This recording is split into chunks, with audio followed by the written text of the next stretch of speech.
Boa tarde a todos. Antes de nós darmos início à nossa reunião, nós gostaríamos de pedir aos companheiros com aparelho celular o favor de desligar para que não haja uma paginazinha do livro Busca e Acharás, psicografada por Chico Xavier, pelos espíritos Emmanuel e André Luiz. Essa mensagem é de André Luiz. Aviso calmante. O trabalho eficiente deve ser planejado, mas não ouvides que as circunstâncias procedem da vida superior. O tempo é um rio de surpresas. Use o apoio da bondade e a bateria da tolerância, da prudência divina no cascalho dos fatos desagradáveis.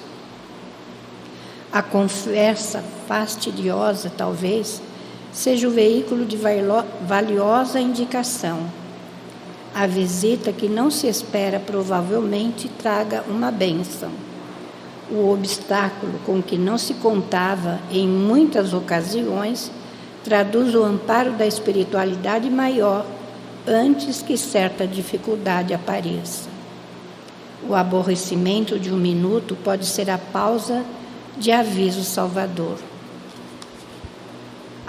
A enfermidade súbita, quase sempre, é o processo de que se utiliza o plano superior para se impedir uma queda espetacular.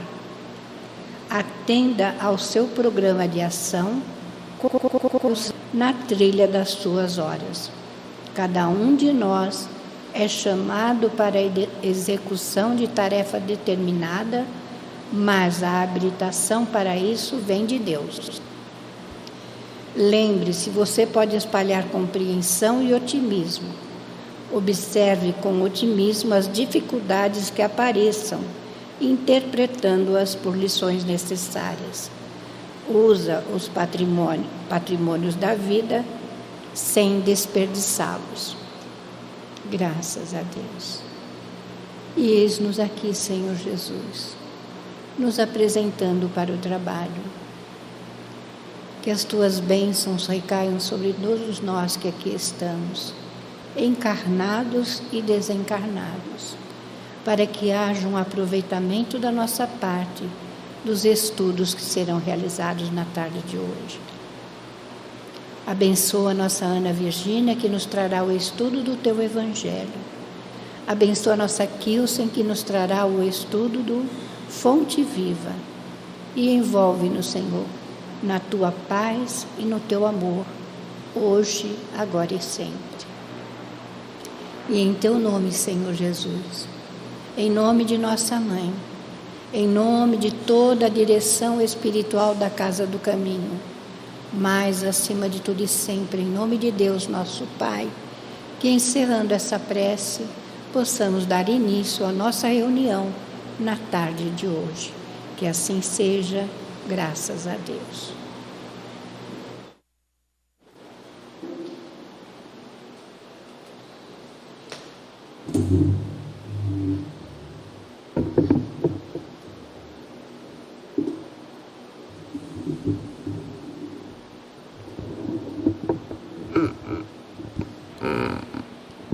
Boa tarde a todos.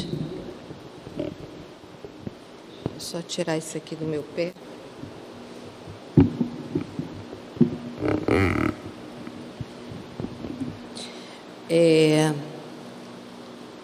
Graças a Deus estamos aqui na tarde de hoje, né?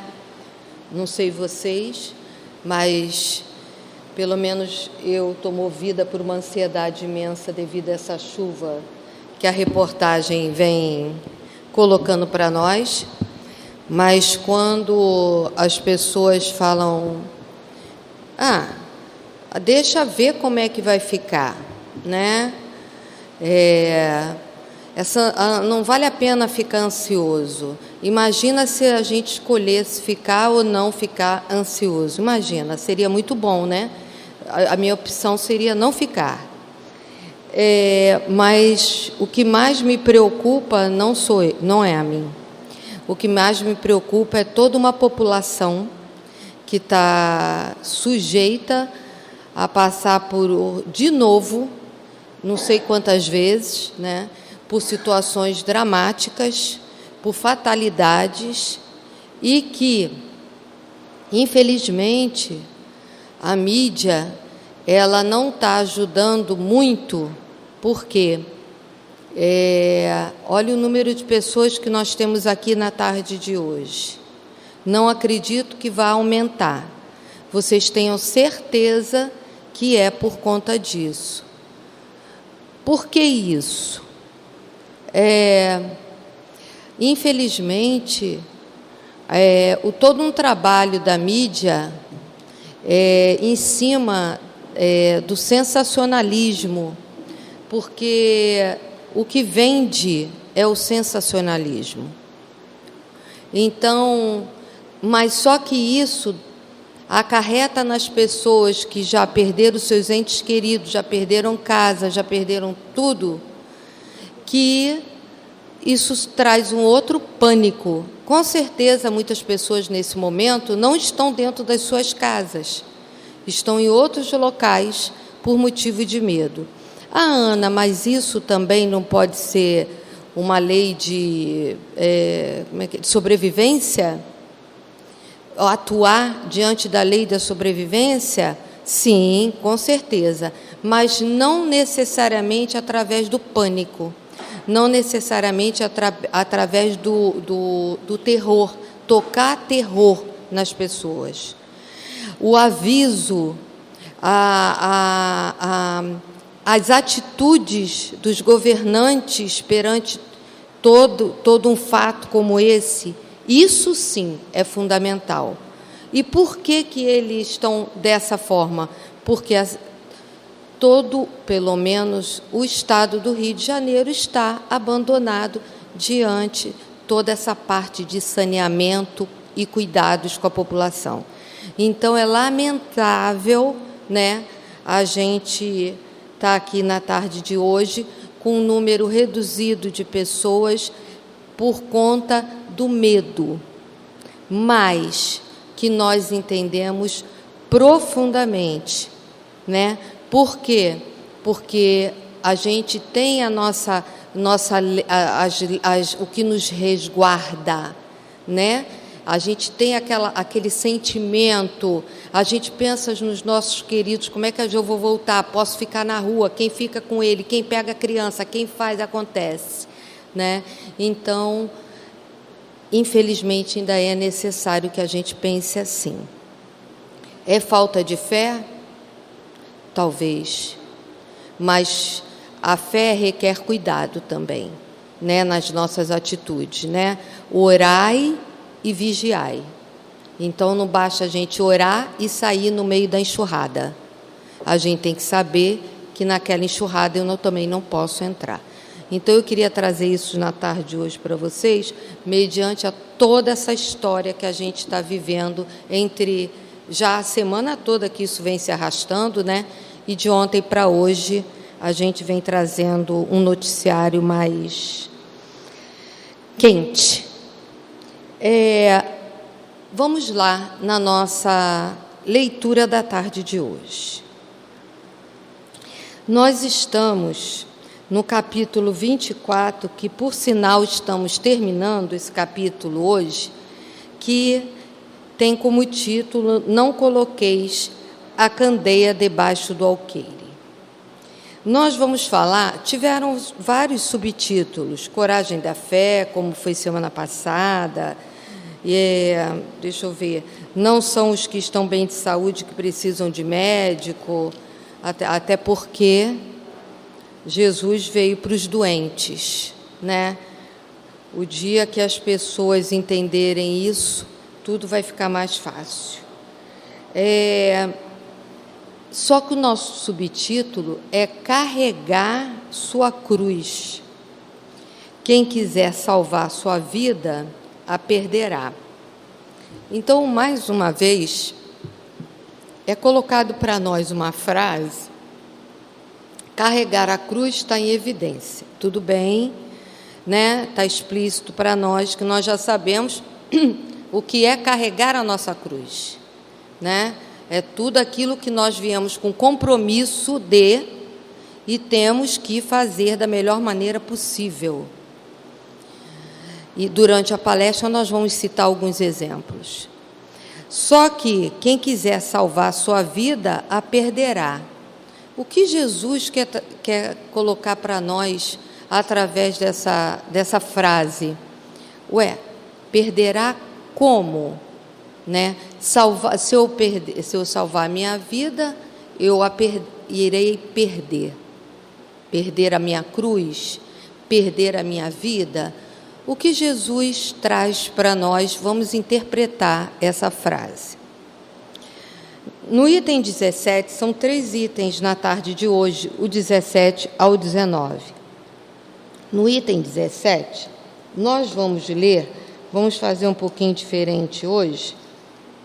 Nós vamos ler e vamos comentando devagarinho, tá bom? Sereis benditosos quando os homens vos odiarem, quando vos separarem, quando vos tratarem injuriosamente, quando rejeitarem o vosso nome como mal por causa do Filho do Homem. Filho do Homem, Jesus. Então, está se comparando, falando aqui de Deus. Então, tudo que nós fizermos, né?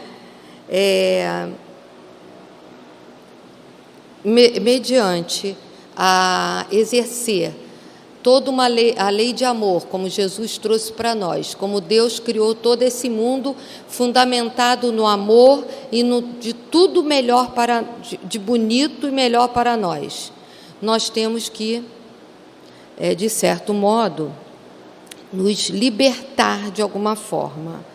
Mas como se, de acordo com toda a teoria de Jesus, a união, a comunidade entre as pessoas, o laço familiar, o laço entre amigos, o valor da natureza é primordial para a nossa sobrevivência, para a nossa evolução.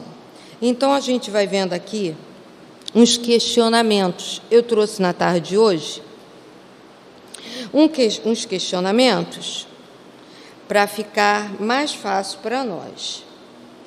Obrigada. Um minutinho, por gentileza.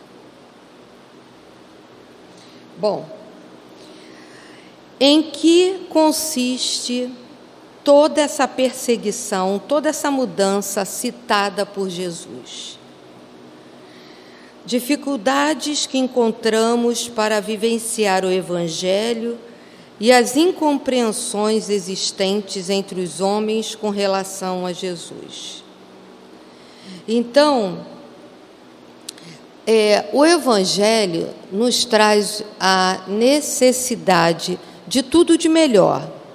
É o nosso livro de cabeceira, é o nosso entendimento, como o livro dos Espíritos também vem respondendo para nós todas essas dúvidas, vamos dizer assim, esses pontos de interrogação que nós temos para nossas vidas.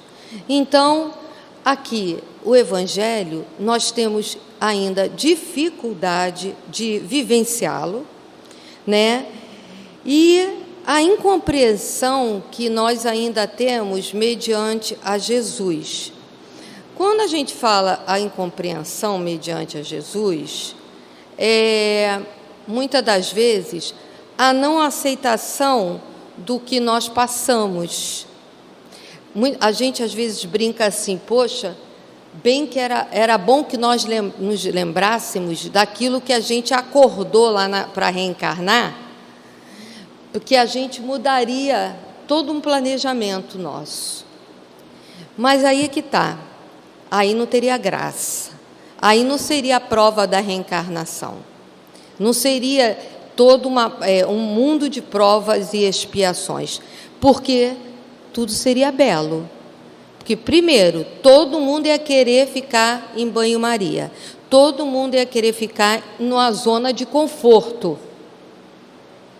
Não ia dar certo, porque nada ia evoluir.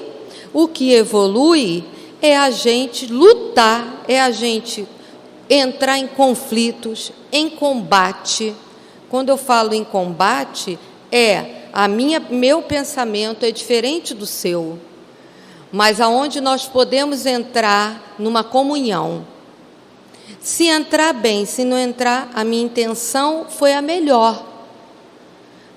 Quando eu joguei a minha intenção para melhorar, a minha intenção foi a melhor. Se a criatura não ouviu, uma equipe de trabalho, seja o que for, não ouviu o que eu trouxe, então que vença a maioria. Mas eu fico com o meu pensamento. Então, esses conflitos é que a gente vê que nós ainda não estamos seguindo todo um desejo, todo um alcance que Jesus quer de nós. E qual é essa nossa cruz que vem falando no início, no subtítulo? Carregar sua cruz. Que cruz é essa? A gente facilmente vai falar, é todo sofrimento, todo sofrimento. Mas nós podemos ver que esse carregar a cruz também não é só uma questão de sofrimento, é a vida. Essa cruz é a vida. Então, como nós falamos numa outra palestra que falamos sobre a espada, observem a formação da cruz. A formação da cruz é a formação de uma espada. Então, é sempre o que vamos dizer assim, um desafio, o que é aquilo que a gente vai carregar entre o bem e o mal, porque essa cruz muitas das vezes se torna leve e muitas das vezes se torna pesada.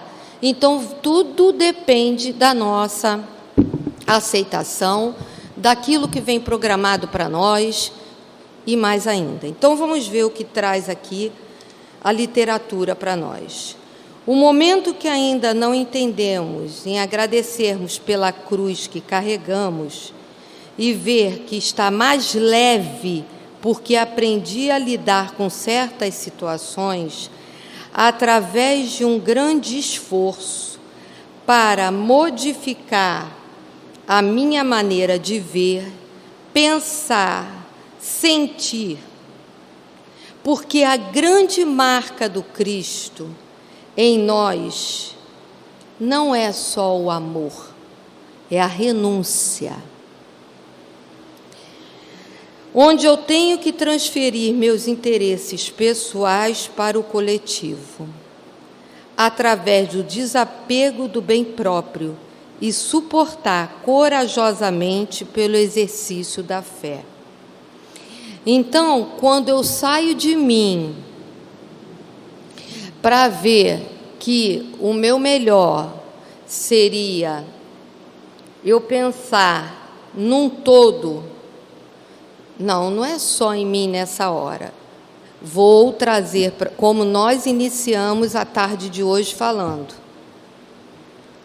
Nesse momento que nós estamos vivenciando, numa tarde de sexta-feira, 22 de março, mediante a todas as informações, eu não estava pensando em mim. Eu estava pensando no outro, nessa comunidade que entra nessa casa aqui dia de sábado, imensa, onde vive em locais onde tudo pode desbarrancar de uma hora para outra, onde suas casas podem ser destruídas. Isso sim é carregar a cruz, porque eu vou renunciar à minha casa de tijolo que meu pai fez há 40 e poucos anos, e quando ele mandou construir, pediu para construir, ele pediu para construir em tijolo deitado, então ela caía, ela não cai não. Mas e o outro? E eu não posso ser pega na rua, no automóvel, ser carregada? Posso. Não é verdade?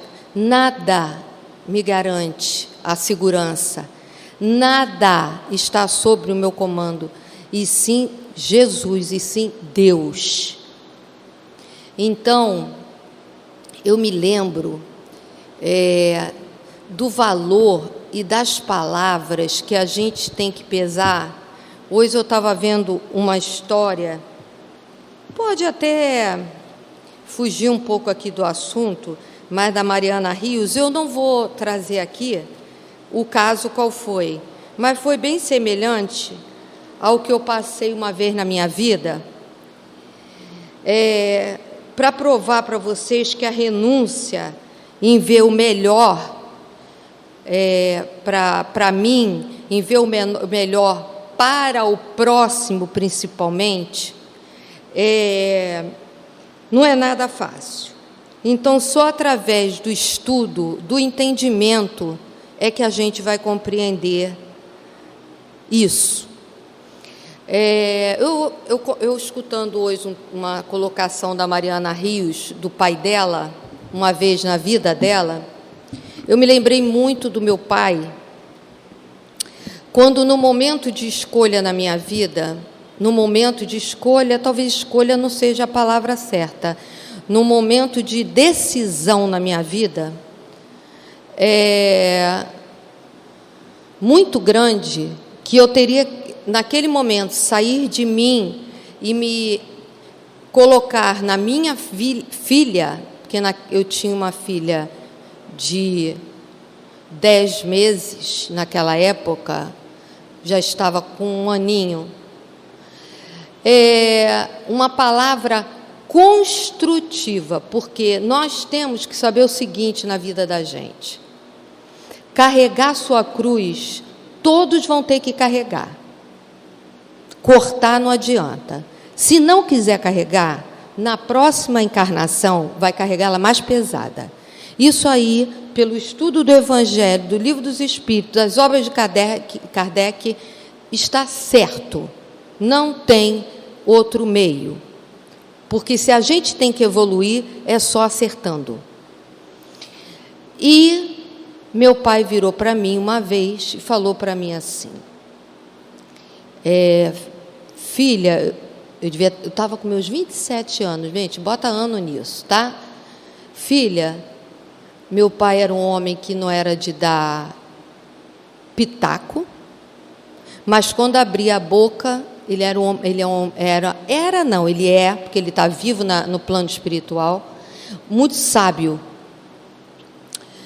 Eu saí para tomar uma decisão na minha vida, muito séria, e não sabia, porque eu estava diante de uma criança pequena e não sabia qual é a decisão ao certo que eu iria tomar.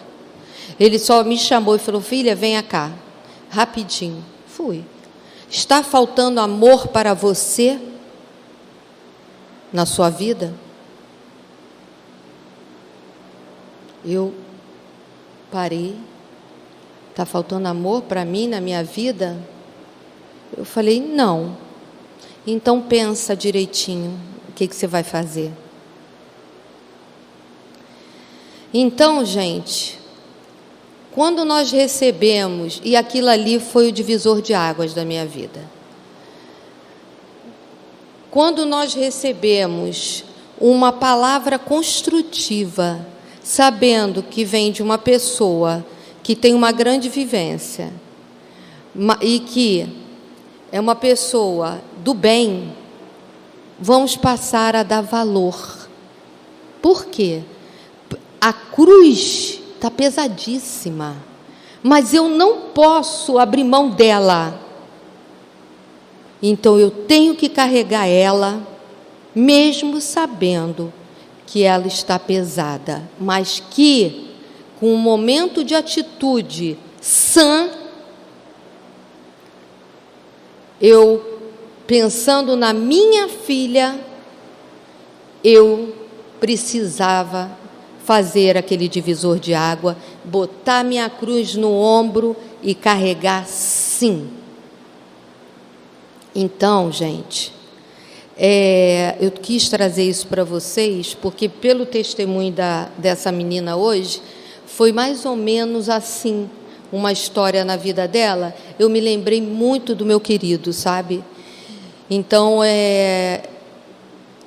agradeço porque eu consegui levar minha cruz e estou trazendo ela. Mas acrescentando, pois não estarmos aqui na terra a passeio, e sim para termos um propósito para a nossa evolução. Jesus também cita que seremos recompensados no céu. Aqui no livro,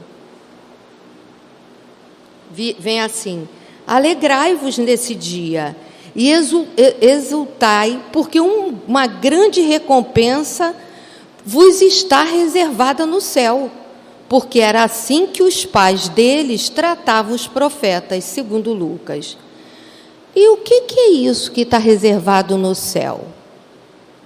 Porque nós temos, duas criações na mente da gente desde pequenininho. Nós temos o céu e o inferno. Aí, quando a gente vai estudando, nós vamos vendo que é um grande plano espiritual, a gente transfere esse nome para um grande plano espiritual e para um umbral, Mas, às vezes, a gente ainda solta essas palavras, não é? Porque aquilo está dentro da gente com muita intensidade, porque nós, pequenininhos, fomos sempre, como é que eu vou dizer, bombardeados com essas palavras. Então, o que céu é esse que a gente vai ter de recompensa? Esse céu não é um lugar, porque a gente vê céu como lugar, como a gente, outro dia, no estudo do Livro dos Espíritos, a gente estava falando. A gente, quando fala para a criança, quem é Deus? Ela aponta para Jesus. Ela aponta para Jesus. Porque a gente precisa do concreto ainda na vida da gente. Muito na vida da gente.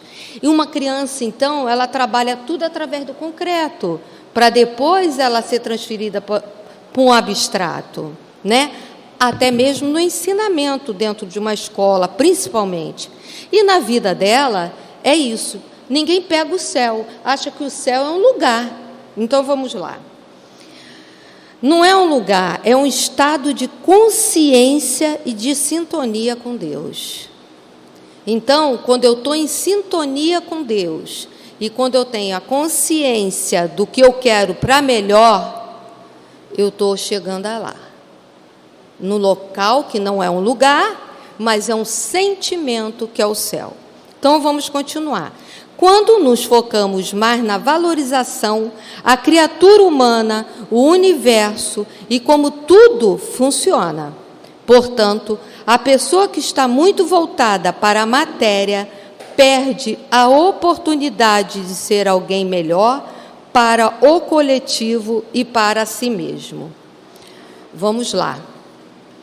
Eu antes de ir para o item 18, eu vou trazer um exemplo para vocês aqui.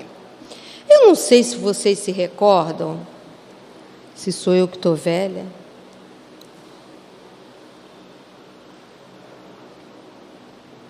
Vocês se lembram de um caso de uma família de japoneses? Ele era um grande empresário, riquíssimo, mas um homem muito bom, e que, num determinado momento da vida dele, a família passou por um assalto e um sequestro dentro de casa. E esse homem, você sabe que a gente sabe que o oriental, ele tem toda uma visão um pouco diferente da nossa, para não dizer muito, mediante a vida, a morte, tudo isso. Mas foi descoberto depois, o menino estava enterrado. Desculpa, pulei a história, acelerei. O filho dele, de 7 aninhos, foi sequestrado, o único levado no assalto. Esse menino foi assassinado, foi enterrado, e ninguém achava essa criança. Aí, de acordo com as investigações, acharam essa criança. E foi muito chocante para o Brasil essa história na época. O pai, quem praticou esse ato difícil, foi um empregado de confiança da empresa desse homem. E da família também. Uma pessoa de muita, extremamente confiança, que queria se vingar desse homem. Por isso não levou o homem nem a mulher. Ele sabia que fazendo aquela crueldade com aquela criança, ele tocaria mais na família. Segundo o Espiritismo, sabemos que está tudo certo na hora certa, né? Mas as coisas podiam ser um pouquinho diferentes se não tivesse as pessoas, os algozes. Então, o sacrifício da criança foi esse, e dos pais também. A história da criança era essa. Muito bem. Um dia, ele dá o testemunho que ele foi procurar Chico Xavier. Ele falou que não conhecia ele, só de nome. Ele não tinha nenhuma afinidade, né, com a figura de Chico Xavier, mas respeitava muito mediante a toda a história que ele ouvia desse médium. E foi ele e a esposa. Aí, chegando lá, ele até menciona que Chico já estava assim bem doentinho nessa época. Chegando lá, Chico chama pelo nome do menino e desse homem. Ele não, as pessoas às vezes botam, não é, o nome para Chico. Não era o caso. Ele foi lá para assistir o trabalho. Aí Chico chamou o casal até perto dele. E o casal revelou o que tinha acontecido e Chico falou: não precisa, nós sabemos direitinho. Aí Chico se dirigiu à esposa dele, botou a mão na barriga dela, falou assim: ele está de volta. Ela estava grávida e era o menino voltando. Então, olha a cruz desses pais. Mas o que mais me chamou a atenção, esse homem perdoou o assassino. Ele foi na cadeia, ele pediu para conversar e ele perdoou o assassino do filho dele. Essa atitude dele de perdão foi tudo de melhor para esse espírito desencarnado. Porque favoreceu, se já estava programado ele ter essa, vamos dizer assim, não sei bem se eu vou acertar na colocação, mas uma reencarnação compulsória, porque foi em pouquíssimo tempo. Se estava programado isso, ele voltar mesmo, o pai, com essa atitude dele, só fez que isso melhorasse a situação para o menino, para esse espírito. Porque se o pai tivesse ódio, o pai tivesse rancor, o pai tivesse tudo de menos bom em sentimento por esse homem, não vamos dizer, gente, que nós vamos idolatrar. Nós ainda não estamos, eu não estou no estágio desse homem ainda, eu acho, pelo menos. Mas estamos caminhando para isso, né? Pelo menos eu estudei e deparei com um caso desse. Então, o menino voltou e eles iam ter a oportunidade de aproveitar de novo a vida com essa criança.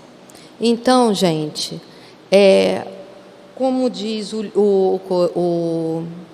aqui o Evangelho no item 17, o céu não é um lugar, é uma situação de consciência, é uma situação de sintonia com Deus. Então, se a gente quer alcançar esse céu,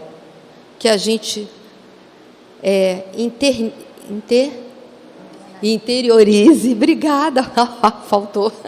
Interiorize esse exemplo desse homem.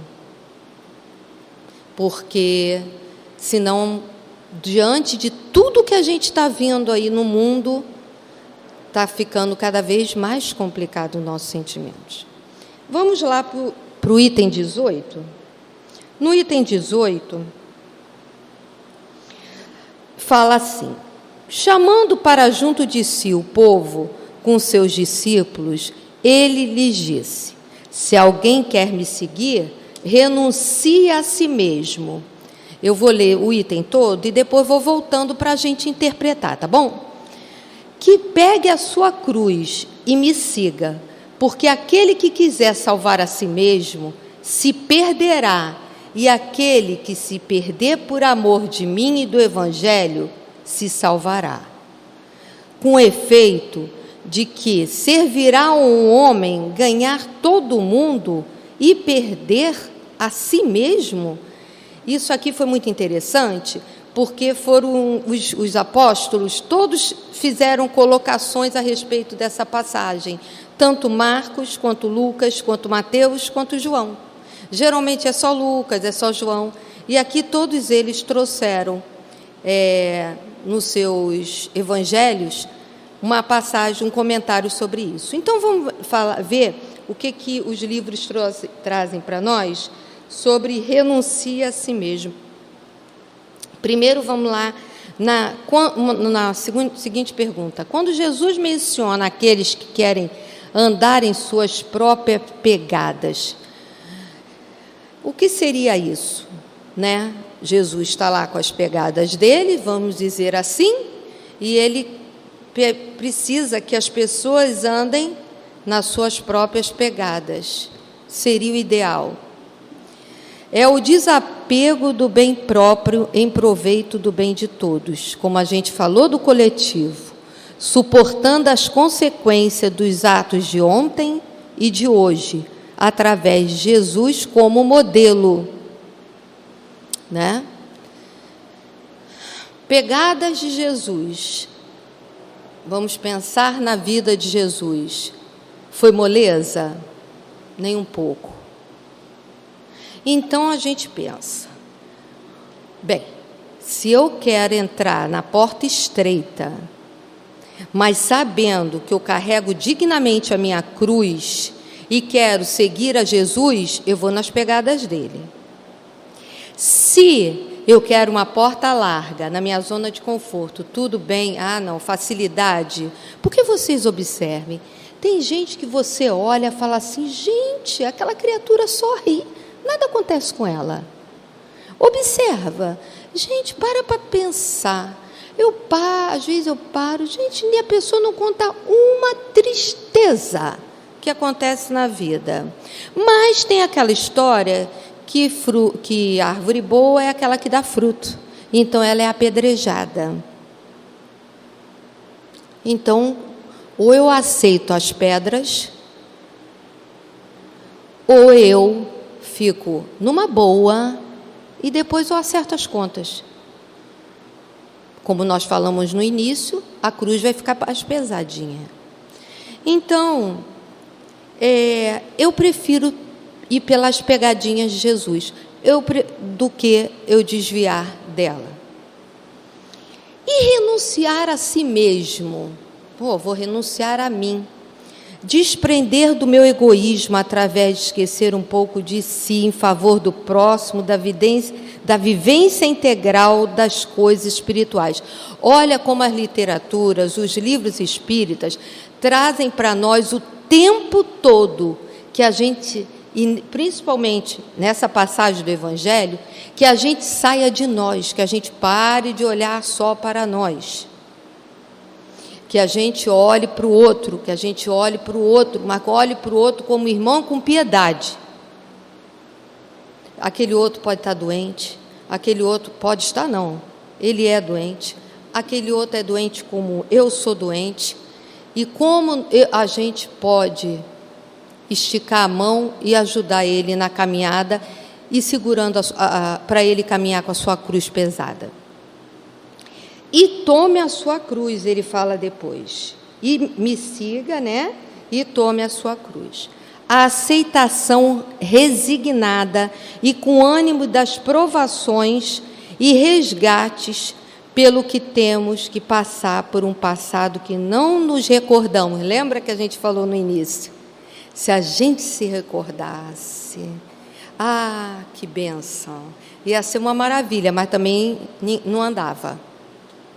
Mas não ia dar certo não, gente. Porque mesmo que a gente se recordasse, o mundo não existiria. Porque se a gente ficasse em banho-maria, numa piscina, uma alegria, numa praia, no frescor, tomando água de coco, o outro ia brigar que eu já tomei uma, duas, e ele queria uma, eu queria, a praia não está, a água está gelada, não, o mar está muito forte, não, agora eu posso entrar, entra você, depois entra eu, não, você já entrou 2 vezes, não adianta. Não adianta, porque o conflito e o combate existe em todo e em qualquer lugar. Porque nós somos diferentes. As digitais. A zebrinha, nenhuma é igual. Nenhuma é igual. É impressionante falar isso. Mas cada zebrinha que nasce, cada uma tem um listrado diferente. Então, como é que é duvidar de Deus? E siga-me, diz ali, mais uma vez, vendo Jesus como modelo. Aí Emmanuel traz para nós assim, falando sobre o sofrimento. O sofrimento pelo qual passaremos também constitui a cruz que devemos carregar durante nossa existência. Não há efeito sem causa. Se sofremos, é porque o merecemos.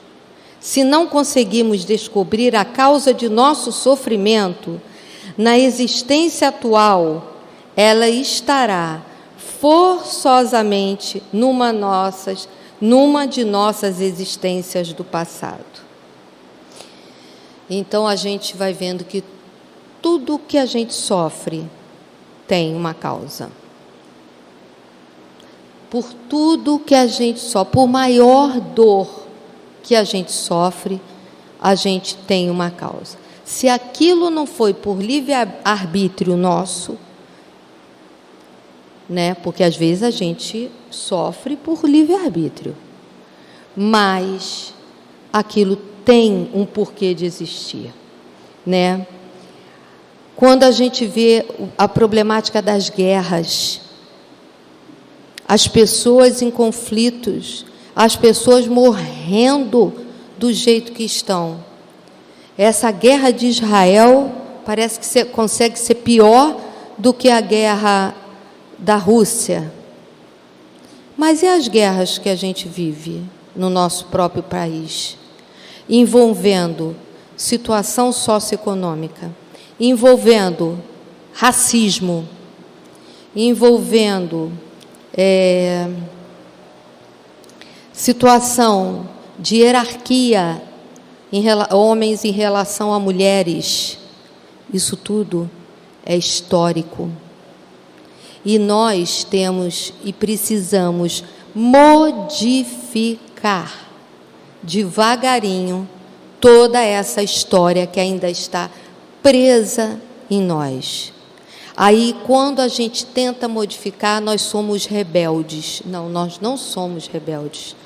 Nós estamos tentando sair de nós para um coletivo que os nossos filhos vão crescer e vão constituir um mundo mais justo, mais igual para todos. Mesmo eles carregando as cruzes dele e vendo os pais carregando as suas cruzes. E muitos filhos já falam: não quero passar pelo que meus pais passaram, não quero viver o que meus pais viveram. Então, é essa modificação que nós temos que devagarinho introduzir nas nossas crianças. Continuando. Não, estou perdida. Para que eu grampeei? Me perdi. Aí fala ainda aqui, olha, no 18, né? E salvar-se a si mesmo e perder-se. Está aqui. Cadê? Perderá, né? Então fala assim, que quiser salvar a si mesmo, se perderá. Viver uma vida voltada só para prazeres, com a ilusão de estar só aproveitando, mas tendo cuidado de vivê-los, dando a eles relativo valor. Gente,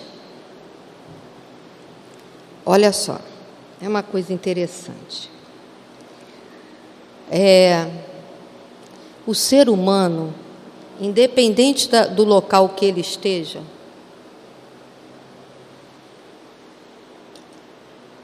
ele é espírito, com a sua história. Então, às vezes, a gente fala assim, vamos servir para o morador de rua um sanduichinho. Ah, gente, um patezinho, tá bom, né? Afinal de contas, eles estão na rua. O que chegar para eles é bem-vindo, é ganho. Se ele rejeitar, não se surpreenda, porque ele está naquela situação, mas ele, em várias outras vidas, ou nesta própria vida, ele não esteve. Se ele tiver uma humildade já construída dentro dele, com certeza ele vai aceitar. Mas se ele falar assim, não tem um queijo, não tem um presuntinho, não se surpreenda, porque ele é ser humano com as vontades próprias dele. Muitas das vezes a gente pega nossos filhos, leva para dentro de McDonald's, e eles não querem só o McLanche feliz. Eles querem isso, isso e isso. Opa, não. Não. O não é muito importante. Para ele não crescer querendo 3, 4, 5 coisas. Porque um dia não tem o dinheiro que nós podemos favorecer naquele momento. Ficam frustrados. Vão fazer o quê? Não sei. Aí eu não sei. Então, vamos parar para pensar. Tudo aquilo que a gente dá ao próximo, a gente tem que pensar que a gente tem que dar de melhor que a gente pode. Nós trabalhamos, como todos sabem, num abrigo de velhinhas cegas. Vão lá ver. Elas não podem nenhum tipo de açúcar, porque muitas cegueiras ali foram causadas pela glicose alta. Vão lá ver. O bolo é sem açúcar, os sorvetes é sem açúcar, a gelatina com cremezinho é sem açúcar, os refrigerantes são sem açúcar.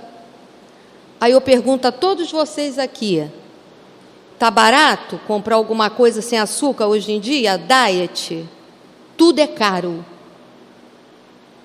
Então, de duas uma, ou o grupo se sacode e arruma o dinheiro e leva, porque elas precisam, merecem, e elas têm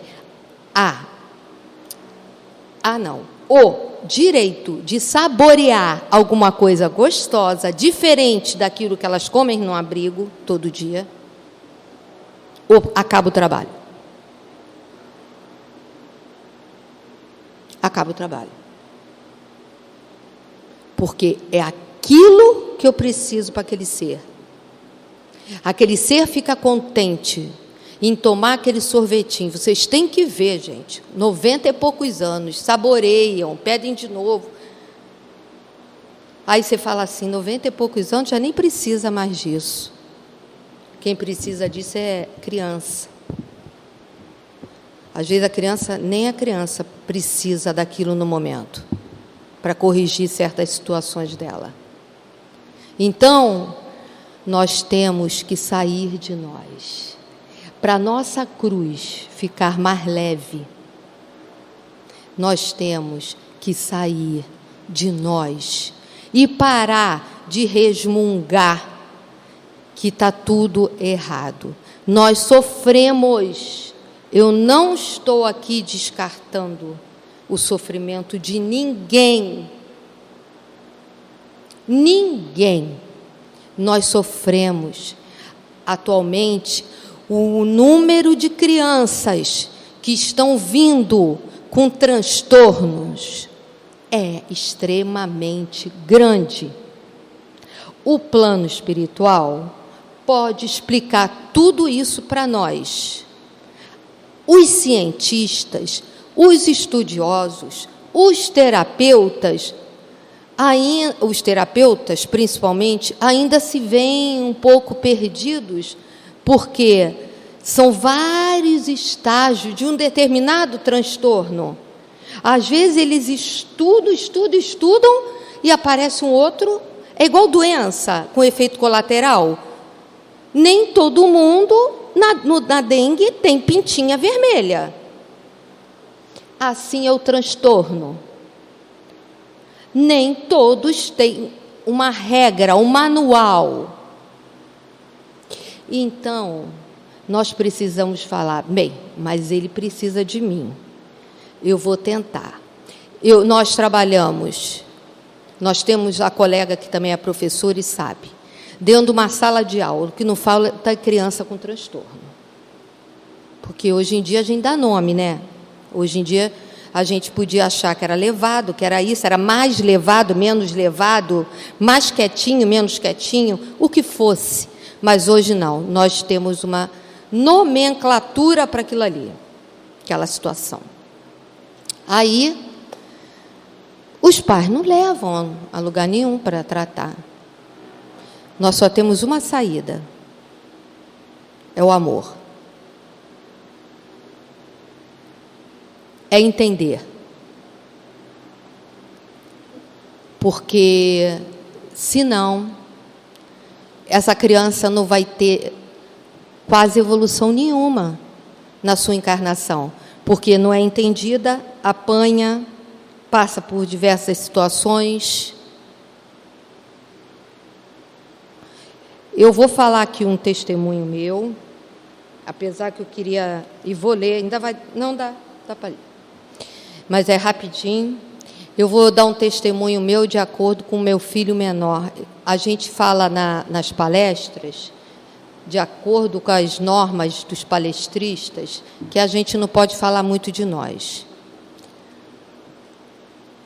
Mas eu vou falar isso, que eu sei também que ele não vai ouvir. O meu filho menor, ele foi adotado com 2 meses e meio, e quando ele chegou, quando eu olhei essa criança no berço, eu sabia que ele não era normal. E eu falei para o meu marido, é ele. Mas eu sabia, só não sabia o quê.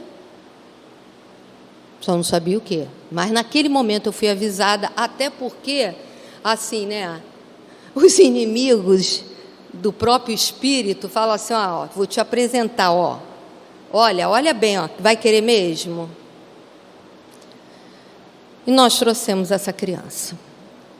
Foi crescendo. Quando chegou 1 ano, o doutor Herman falou para nós assim, ele passou do perigo de vida. Eu não sabia nem que ele estava correndo risco de vida. Sabia que era muito fraquinho. Me aposentei, inclusive, por isso, para tratar dele. Mas não sabia que ele corria risco de vida. E, filha, presta atenção. Essa criança tem 2 vertentes. Tinha 2 vertentes na vida dela. Ou ela era adotada... O plano espiritual não fala criança, fala o espírito, né? Ou ele seria adotado, ou ele morreria em torno dos seus 5 anos. Meu Deus! Ele com 1 ano? Nem falava, não conseguia engatinhar ainda, aquela coisa toda, eu já vendo sequelas, né? Hoje, com 10, eu sei por que ele ia morrer. Então, eu sei porque dentro de uma comunidade difícil, com certeza ele ia apanhar até sucumbir. Então, por isso que eu digo, né? E a literatura espírita traz para nós, se naquele momento que eu olhasse aquela criança, eu falasse, esse olhar está esquisito, tem alguma coisa aí, não vou não, deixa eu ver o outro. Eu estava largando a minha cruz. Então, gente, é para a gente parar e pensar nas nossas escolhas também.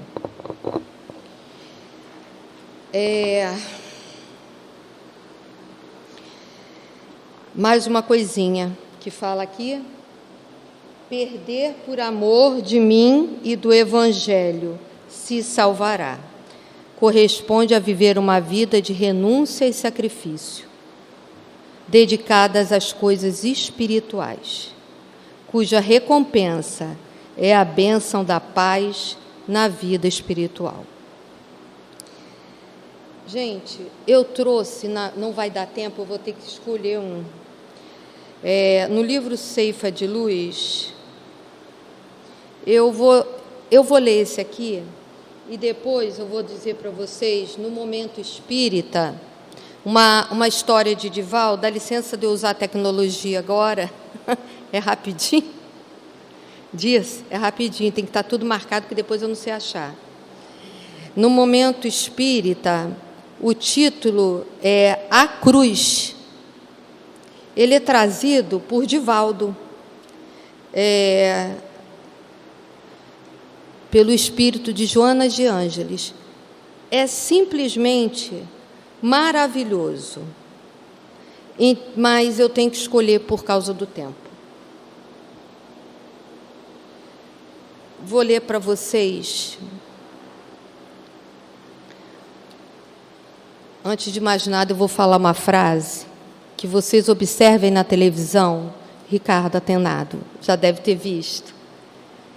Na propaganda das Olimpíadas, onde aparecem aqueles corredores, aqueles nadadores, todos os atletas que, por algum motivo, com alguma dificuldade, não conseguiram chegar em primeiro. Então, vem assim: vencer não é chegar primeiro, é chegar até o fim. Então, isso, estou toda arrepiada, isso quer dizer o seguinte: eu posso arrastar a minha cruz a vida inteira, mas não com pressa. Mas o importante é que eu leve ela sem pestanejar até o fim da minha encarnação. Essa frase está no anúncio da Globo, sem fazer merchandising de nada, das Olimpíadas que vem aí em julho. E o texto é o seguinte, do livro Ceifa de Luz de Emmanuel, de Francisco Cândido Xavier. Aflição. Olhai por vós mesmos, João. Cada criatura retorna à terra com a aflição que lhe diz respeito às lides regeneradoras. Aflição que nos expressa o passado renascente ou nos define o débito atuante na contabilidade divina. Aqui é a enfermidade que o tempo trará inevitável quando precisa ao campo de nossos impulsos inferiores. Ali é a condição social, repleta de espinhos, em que se nos reajustarão as diretrizes e os pensamentos. Acolá é o templo doméstico, transformado em cadinho de angustiosos padecimentos, caldeando-nos emoções e ideias para que a simplicidade nos retome a existência. Além é a tarefa representativa em que o estandarte do bem comum exige de nós os mais largos testemunhos de compreensão e renúncia, reclamando-nos integral ajustamento à felicidade dos outros, antes de cogitar de nossa própria felicidade. Em toda parte encontra a criatura a aflição quando vista por ensinamento bendito, propondo-lhe as mais belas conquistas espirituais para a esfera superior. Entretanto, se o caminho terreno é a nossa prova salvadora, somos em nós o grande problema da vida, de vez que estamos sempre interessados na deserção do trabalho difícil, que nos conferirá o tesouro da experiência.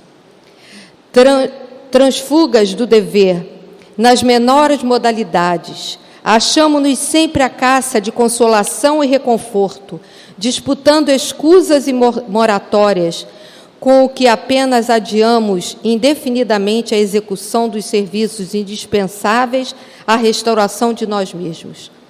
Saibamos valorizar a nossa oportunidade de crescimento para um mundo maior, abraçando na aflição construtiva da jornada o medicamento capaz de operar-nos a própria cura, ou o recurso suscetível de arrojar-nos a mais altos níveis de evolução. Não bastará sofrer, é preciso aproveitar o concurso da dor, convertendo-a em roteiro de luz. Colocados, desse modo, entre as provações que nos assinalam a senda de cada dia, usemos constantemente a chave do sacrifício próprio em favor da paz e da alegria dos que nos cercam, porque somente diminuindo as provações alheias é que conseguiremos converter as nossas em talentos de amor para as bem-aventuranças imperecíveis. Que Jesus não nos desampare nunca, que Ele nos ajude a carregar a nossa cruz até o final e que a gente possa agradecer a Ele por essa cruz bendita que Ele nos deu, porque se Ele nos deu, Ele sabe que nós somos capazes de carregar. Graças a Deus.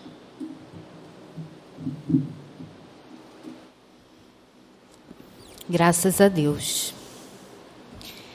Nesse momento, nós vamos ler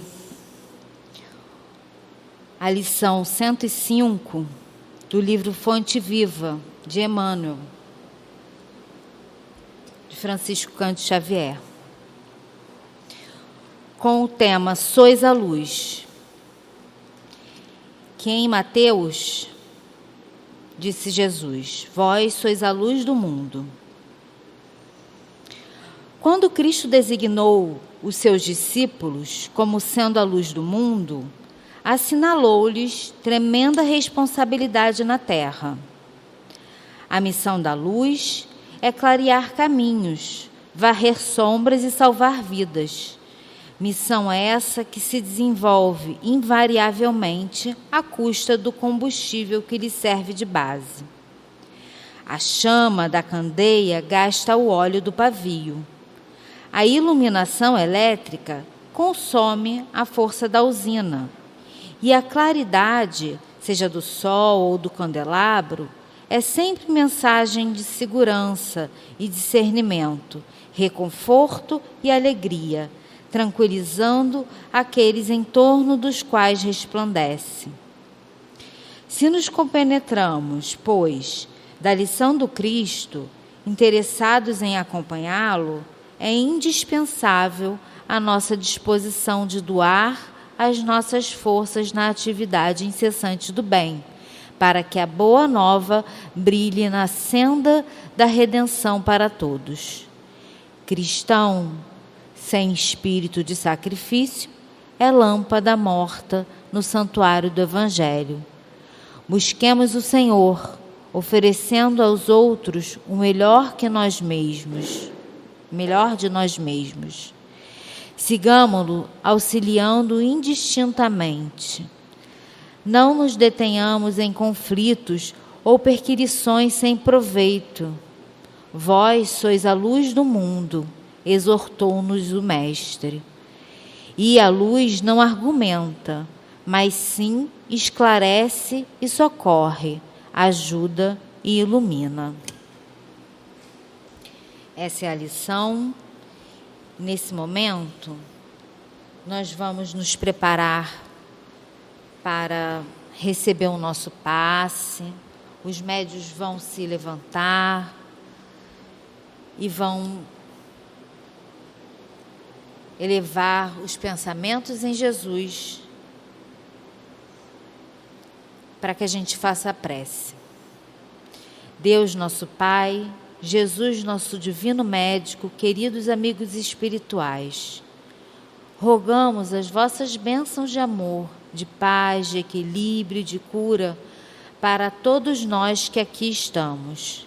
Que os bondosos amigos espirituais encontrem em nós as disposições para o bem e que seja em teu nome, em nome dos bons espíritos e, acima de tudo, em nome de Deus, que possamos iniciar o passe. Graças a Deus.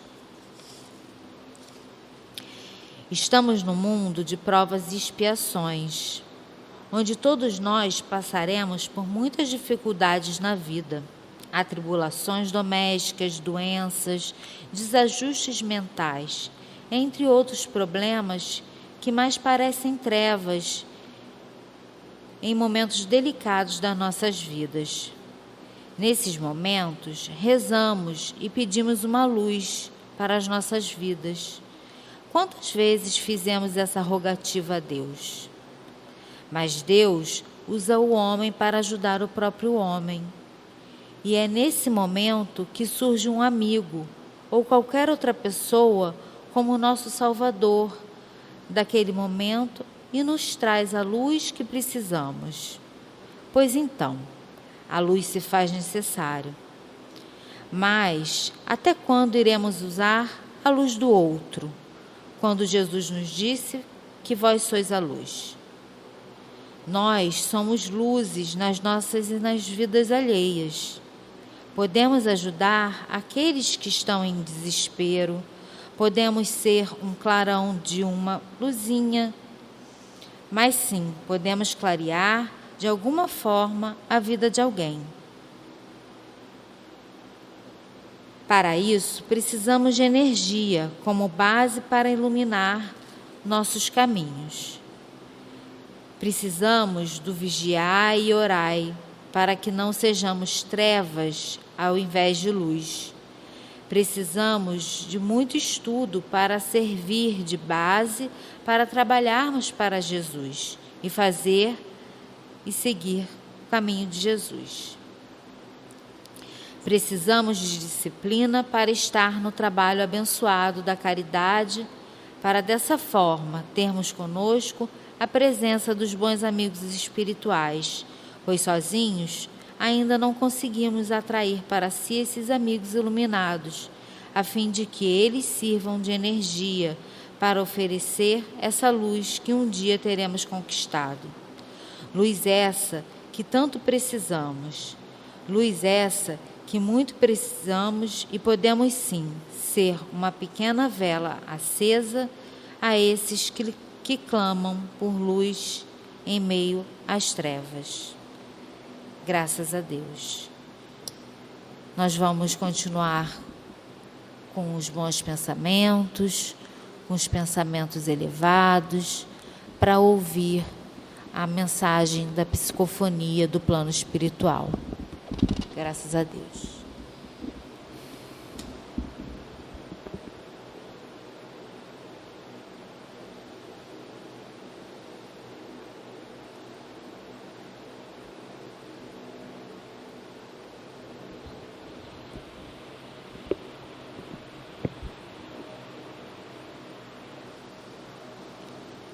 Carregar a nossa cruz, aliviar esse peso. Só o Evangelho consegue nos trazer essa luz para clarear os nossos caminhos. Porque somos espíritos rebeldes que trazemos erros seculares, mas que nesse momento o Senhor nos oferece uma oportunidade de revermos o nosso caminho, em buscar, não no hoje, mas no passado, os nossos erros, e hoje consertá-los de alguma forma. No mundo não há vítimas, porque todos estão no momento certo. Tudo foi programado de uma forma para que nós aqui estivéssemos e aceitássemos as dores que fazem parte do mundo, porque essas dores são nossas.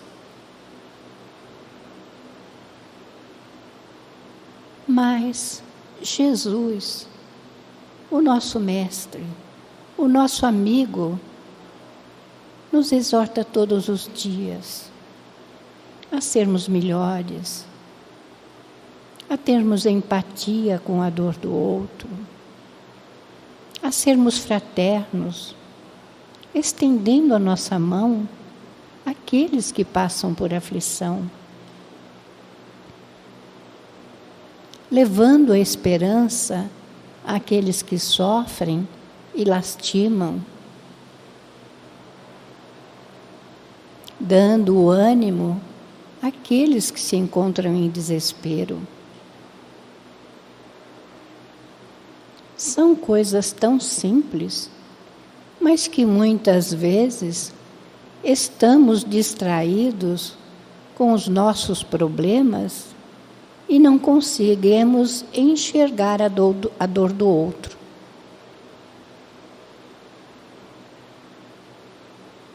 Então estejamos mais atentos.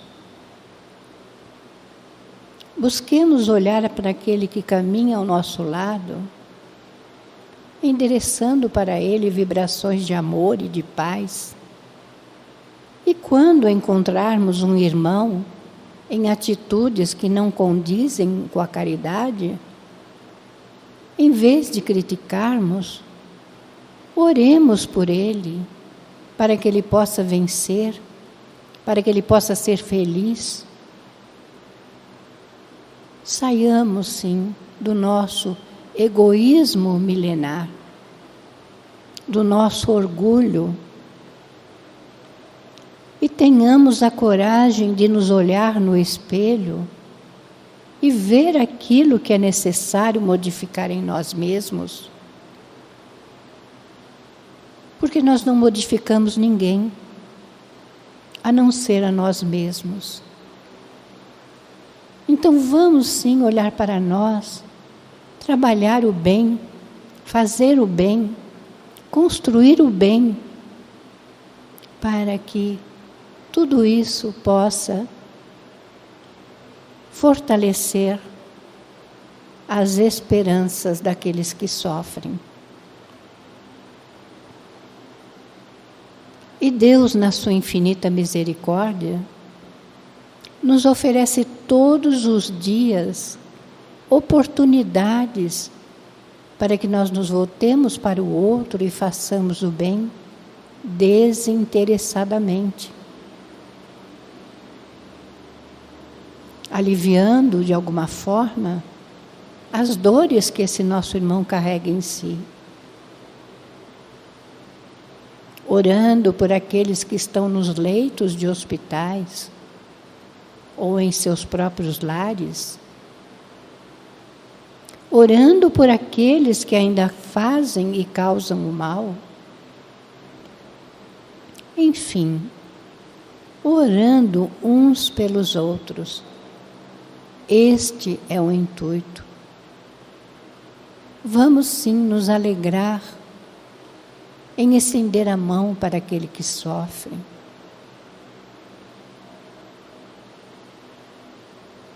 E que Deus, na sua infinita misericórdia, acalente o coração daqueles que sofrem, para que eles possam passar, sim, neste mundo de uma forma mais tranquila e com menos problemas.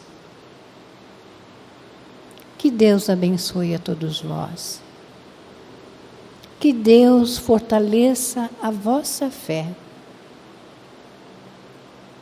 para a construção de um mundo melhor.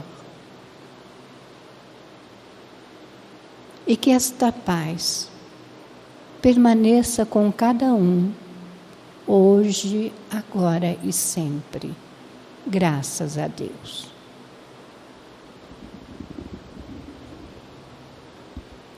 Graças a Deus, estamos aqui nessa tarde, agradecidos por todo o aprendizado do seu Evangelho, do Evangelho de Jesus, agradecidos por essa casa bendita que nos fortalece com tantos bons pensamentos, boas orientações, nos ajudam tanto. Obrigada, Senhor. Obrigada por essa tarde. E que o Senhor possa abençoar a todos que estão aqui presentes, aqueles que não puderam vir. Abençoe esse trabalho, que é a palestra de sexta-feira, e todos os trabalhos dessa casa abençoada. Abençoe essa casa. Abençoe o prédio dessa casa, as paredes e tudo que nela representa. Que seja em seu nome, em nome de Deus acima de tudo, pedimos a permissão para encerrarmos a palestra da tarde de hoje. Que assim seja, graças a Deus.